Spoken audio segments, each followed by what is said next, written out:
This is what I think I know, and I think they're facts. Fact number one, there's over $300 billion worth of lithium in Western North Carolina. There's a mining company that's been trying to restart mining operations since 2021, and they've been embroiled with community protests to not begin mining. Spruce Pine provides the quartz for 90% of the semiconductors made in the world. It is the purest form of quartz that exists. Hurricanes lose steam over land. You can't get a death certificate without a recovered body.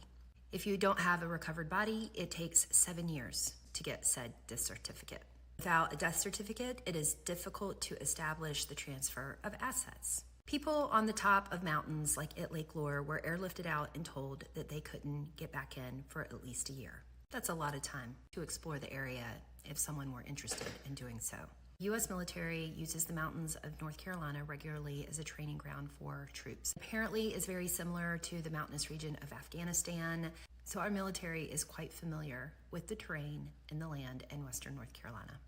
Our lieutenant governor tried very hard to get resources to help save the people of Western North Carolina.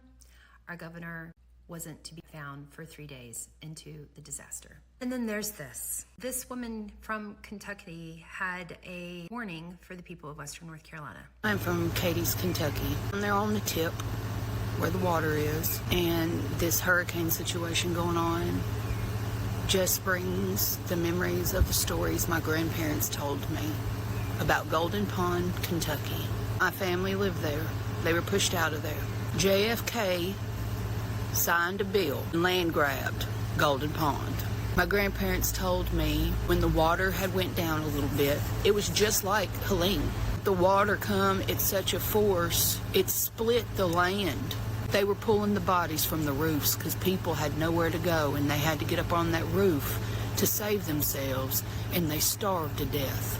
I'm gonna go off what my grandparents told me happened before I go off what the damn internet tells me. My mama still got the book. They made a book, A History of Golden Pond, and my mama still got it. She takes real good care of it. She treats that thing almost like the Bible. I was raised on top of Siloam Hill my whole life. My family still owns it. I never thought there could be somewhere as pretty until this happened.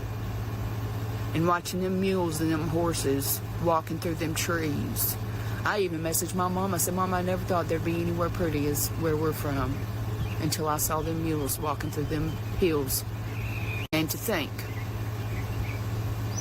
that these some bitches wanted their land and just drowned them out.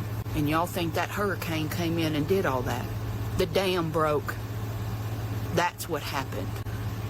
And a wall of water and trees come and took them out. That wall, that big wall of water and debris was because the dam broke. But y'all ain't gonna tell me that if y'all go look at that dam and investigate, y'all won't see stuff left behind because of somebody tampering with it. Y'all need to be down there investigating.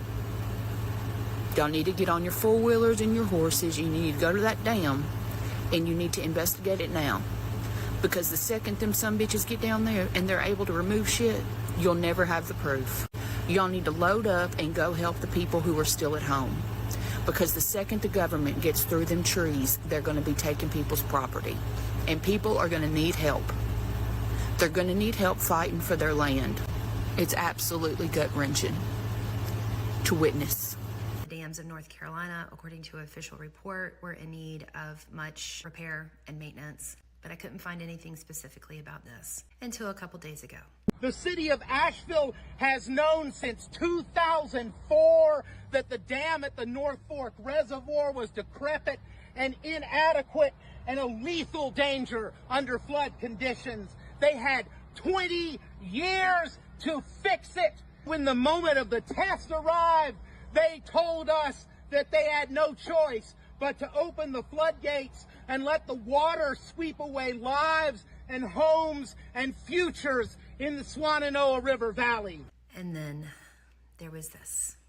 In a nutshell, 3 dams up in the mountain, 3 different lakes, were at flood levels before the storm hit.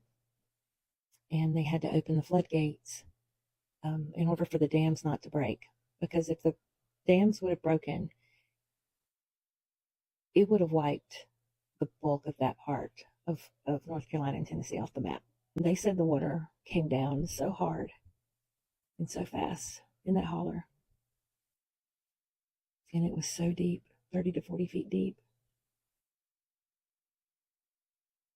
that they were finding people in the trees, the tops of trees. That after it happened, there were little kids walking around asking for their mom and dad.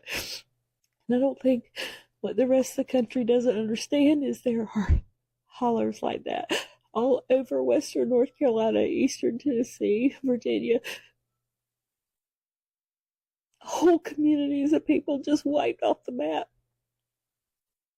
He said families of 10, 11, 12 living on family land gone. I said, well, do you know of a count? He said, no. He said, I venture to say in the thousands. He said, but I don't know if we'll ever know. He said, one guy from here in Swannanoa, they found over in Tennessee, the river ran so hard and so fast. I think we deserve to know the details of why these 3 dams, the floodgates were opened.